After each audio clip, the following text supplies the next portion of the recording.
Breaking news, এবার একের পর এক সোলজার সিনেমার শুটিং দৃশ্যের ভিডিও ভাইরাল সামাজিক যোগাযোগ মাধ্যমে।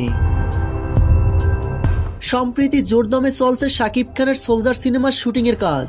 প্রতিদিন কোথাও না কোথাও থেকে বেরিয়ে আসছে নতুন নতুন শুটিংয়ের দৃশ্য এবং সেই সব শুটিং দৃশ্যের ভিডিও সোশ্যাল মিডিয়ায় ভাইরাল হয়ে যাচ্ছে। সোলজার সিনেমার এই শুটিং ভিডিওগুলো দেখে দর্শকরা আরও বেশি আগ্রহ প্রকাশ করছেন সোলজার সিনেমাকে নিয়ে। এমনিতেই দর্শকরা সোলজার সিনেমাটি নিয়ে অনেক বেশি এক্সাইটেড। তবে শাকিব খানের সোলজার সিনেমার সর্বশেষ ফাঁস হওয়া ভিডিওতে দেখা গেছে একটি সবজি বাজারে পুলিশ আর সাংবাদিকদের মাঝে দাঁড়িয়ে আছেন শাকিব খান। কালো পোশাকে চোখে তীক্ষ্ণ দৃষ্টি এবং মুখে গম্ভীর ভাব দেখেই বোঝা যায় তিনি কোনো সাধারণ চরিত্রের নন।